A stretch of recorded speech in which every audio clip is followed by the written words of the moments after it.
Alors, nous allons faire un tuto sur la cascade CSS. Alors tout d'abord, il faut dire que le C de cascade, c'est le même que le C de CSS, cascade style sheet. Alors, pourquoi cascade? Alors, des déclarations, enfin des règles CSS, des déclarations CSS sont faites dans différents endroits. Alors, le premier, c'est la feuille de style du navigateur. Vous savez que le navigateur a une feuille de style par défaut. Ça vous permet d'écrire un document HTML et de le visualiser par défaut, sans écrire la moindre règle CSS spécifique. Donc vous partez de quelque chose. Ensuite viennent les déclarations faites par le développeur, par vous-même.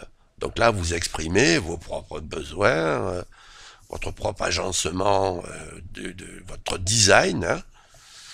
Puis arrive l'utilisateur final. Alors l'utilisateur final, d'un utilisateur à l'autre, ce ne sont pas toujours les mêmes besoins. Les goûts, les couleurs peuvent changer, et les capacités visuelles peuvent changer aussi.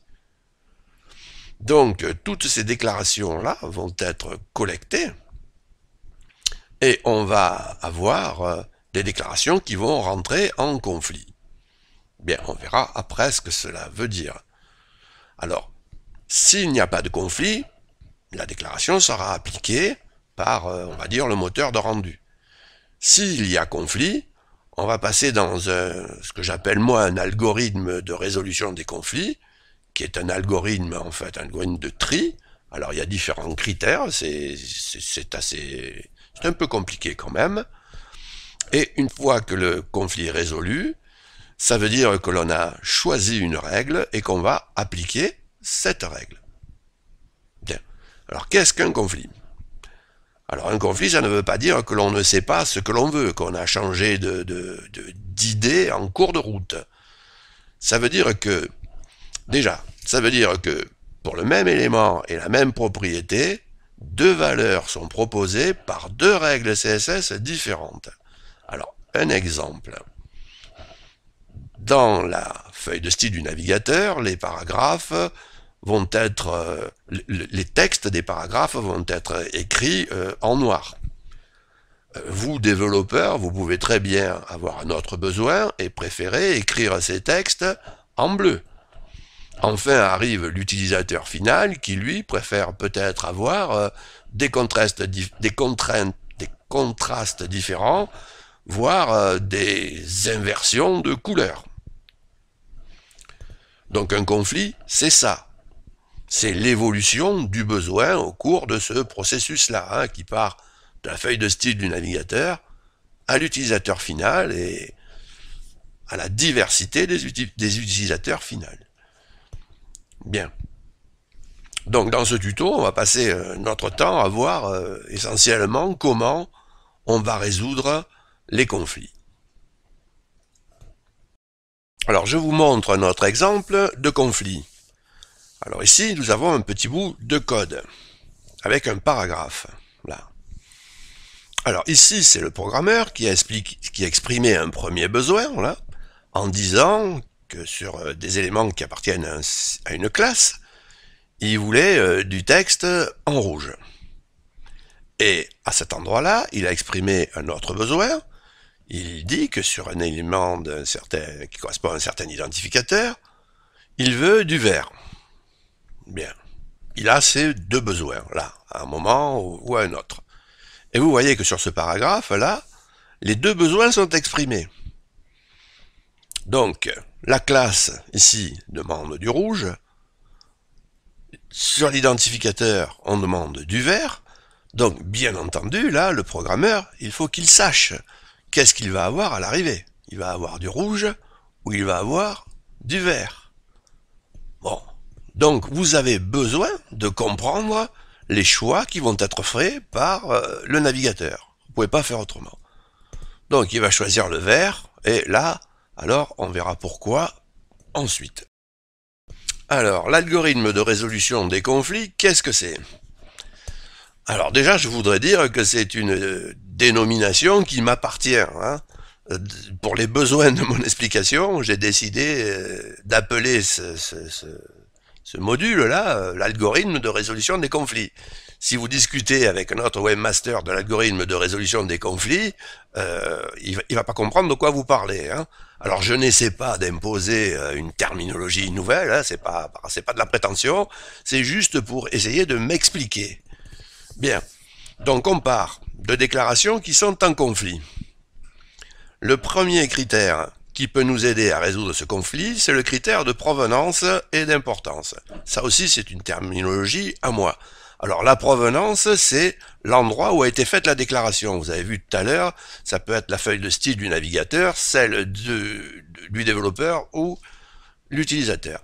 Et l'importance, c'est le fait que la règle CSS peut être marquée comme importante ou pas.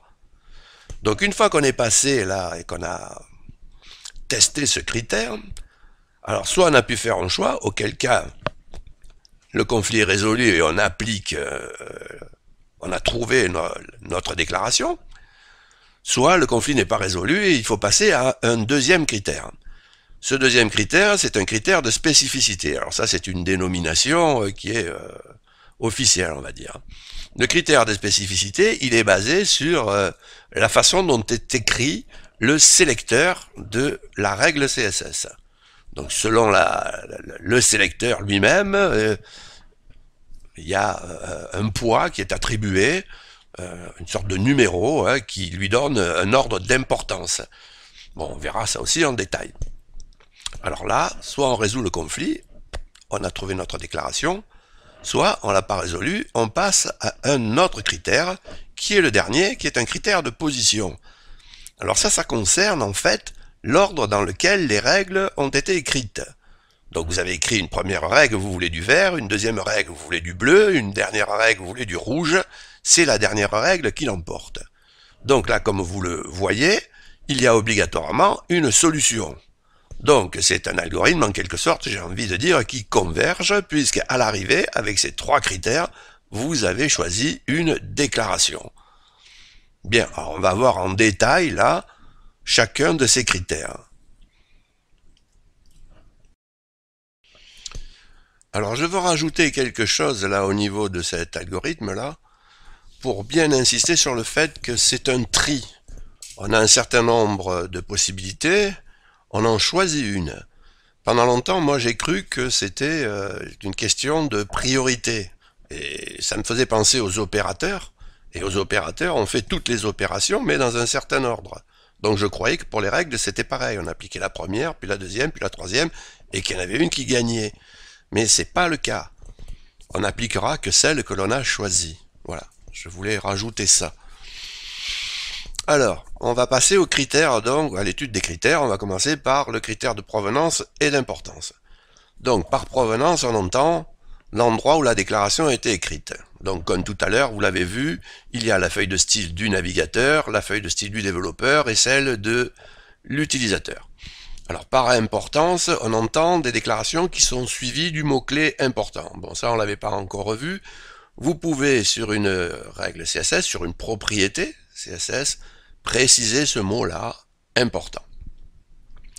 Donc, vous avez trois possibilités pour la provenance, 2 pour l'importance, ça devrait nous faire 6 catégories, sauf que au niveau du navigateur, des déclarations importantes, je pense qu'il n'y en a pas, enfin moi j'en ai jamais vu, donc ça nous fait au final 5 catégories.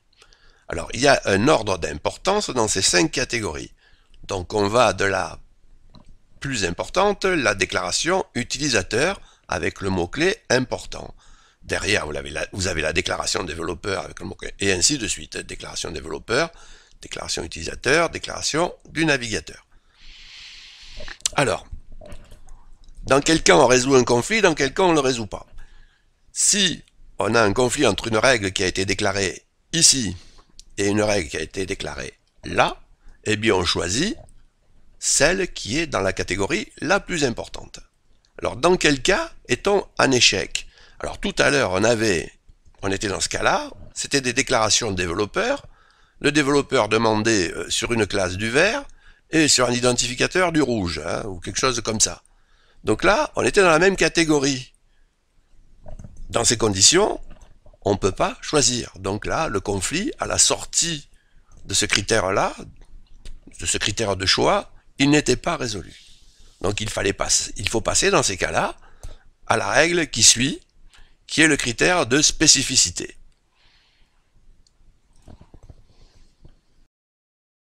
Bien, alors qu'est-ce que c'est que ce critère de spécificité? Alors, la spécificité, d'abord, je vais vous dire que ça se calcule manuellement, mais il y a un calculateur, et c'est quand même beaucoup plus simple, hein. Donc je vous le dis, parce que sinon vous risquez de partir en courant. Donc voilà, il y a des calculateurs où vous rentrez, voyez-vous, le sélecteur, puisque la spécificité, ça je l'ai déjà dit, se calcule par rapport au sélecteur, et vous avez un chiffre qui indique la valeur de la spécificité. Bon, on va cliquer sur la pub de ce monsieur, il faut bien qu'il vive, hein, si vous voyez ce que je veux dire. Bien. Alors, on va prendre un exemple. Un sélecteur a une spécificité élevée lorsqu'il est très précis, très spécifique. Dans ce cas, il sélectionne peu d'éléments dans l'arborescence des documents. Par exemple, un sélecteur composé d'un identificateur sélectionne un seul élément.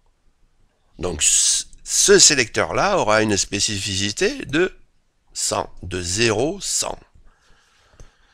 Un sélecteur a une spécificité faible lorsqu'il est peu précis, peu spécifique. Alors dans ce cas, au niveau de l'arborescence, il sélectionne beaucoup d'éléments. Par exemple, un sélecteur de type, un paragraphe, vous voyez, vous sélectionnez tous les paragraphes, à ce moment-là, vous êtes peu précis, peu spécifique. Et à ce moment-là, vous avez une valeur de spécificité qui est faible. Vous aurez 0, 0, 0, 1.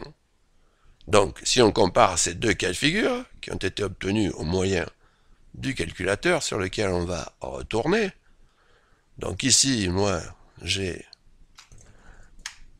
un sélecteur d'identificateur et je le compare avec un sélecteur de type, par exemple, la balise P. Donc vous voyez que avec l'ID, j'ai 100, avec la balise, j'ai 1. Donc la règle qui sera choisie par rapport donc à la spécificité de son sélecteur, et c'est celle qui aura ce sélecteur-là. Voilà. Donc, là, on a encore deux solutions. Soit on a des règles qui ont des spécificités différentes, auquel cas on va remonter là-haut. Soit on a des règles qui ont des spécificités différentes, et à ce moment-là, on a résolu notre conflit, on applique, on choisit notre déclaration, on l'applique. Soit on peut tomber, à nouveau, sur des règles qui ont des spécificités identiques, et à ce moment-là, on est encore en échec par rapport à notre critère de tri de spécificité, et il faut passer à un critère suivant. Donc c'est le dernier, heureusement, c'est le critère de position. Alors, concernant le critère de position, là c'est assez simple. Les règles sont écrites dans un certain ordre, c'est la règle qui est écrite en dernier qui sera choisie.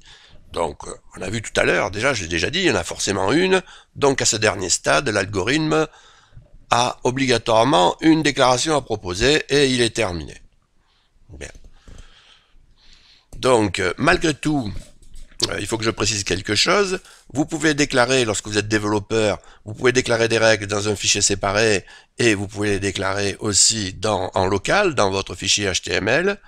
Donc là, il faut voir où vous placez les balises d'inclusion de vos fichiers extérieurs et à quel endroit vous mettez votre balise style là pour déclarer vos déclarations locales, hein, et il faut évaluer la position. Là, la provenance c'est la même là, hein, dans ce cas-là. C'est des règles développeurs dans les deux cas, que ce soit dans un fichier séparé ou dans un fichier HTML, la provenance c'est la même. Après, la position, eh bien, il faut regarder au cas par cas comment vous avez inclus votre fichier. Bon, ensuite, on va parler, je vais donner quelques précisions au niveau du calcul de la spécificité. Donc, si on regarde précisément les choses, la spécificité, c'est en fait un quadruplé de 4 valeurs. Alors, ces 4 valeurs, elles sont concaténées, elles sont assimilées à un chiffre décimal. Mais elles sont données, si elles sont données, si vous voulez, comme un quadruplé, là, séparé par des virgules, C'est parce qu'en fait, ce sont pas vraiment des décimaux. Mais on les considère comme tels.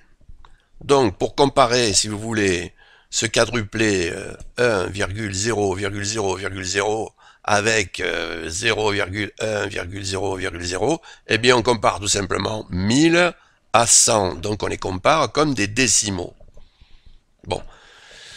Alors, vous pouvez aussi regarder la spec, que ce soit la 3 ou la 2.1. Dans la 2.1, il y a des précisions concernant le calcul de la spécificité lorsqu'on utilise l'attribut style dans la balise HTML. Donc lorsqu'on utilise l'attribut style de la balise HTML, là on est vraiment très précis, très spécifique, on ne peut pas être plus spécifique que ça, et la spécificité elle est de 1000. Donc ici je vous ai mis les principales, hein, lorsque le sélecteur est d'expression très simple. Donc sélecteur de type 1, sélecteur de classe 10, sélecteur d'ID 100, attribut de style 1000. Bon, on va passer à des exemples. Bien, alors nous allons faire trois exemples de résolution de conflits au moyen de nos critères. Alors le premier, on va regarder ce qu'on nous propose. Donc au niveau de la provenance et de l'importance, premier critère, alors la provenance, eh bien ce sont des déclarations développeurs. Par contre ici vous avez une déclaration qui contient le mot-clé important. L'autre ne le contient pas. Vous voyez que dans le paragraphe ici, les deux règles sont demandées puisqu'on utilise l'attribut ID et l'attribut classe. Donc on va regarder ici où on se trouve au niveau de notre classification, au niveau de nos catégories. Donc la première déclaration se trouve ici, la numéro 2 en ordre d'importance, et la deuxième se trouve là, la numéro 3 en ordre d'importance. C'est donc la première qui est choisie. Donc là c'est logique, on est en rouge. Bien. Alors on va regarder le deuxième exemple. Afficher le code.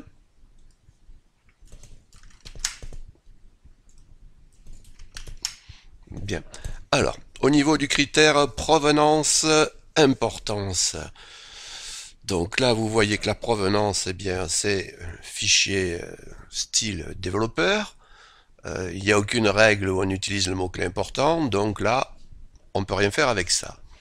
Donc, le deuxième critère, spécificité. Ici, on a un sélecteur de classe, spécificité 10. Ici, on a un sélecteur d'ID, spécificité 100. Donc vous voyez que sur le paragraphe, on a utilisé l'attribut ID pour appliquer cette propriété, l'attribut classe pour attribuer l'autre. Bien, laquelle on va choisir? Eh bien, on va choisir le sélecteur qui a la spécificité la plus élevée, c'est-à-dire le sélecteur d'ID, et on va avoir du texte en vert. C'est logique. Bien. Alors, troisième exemple.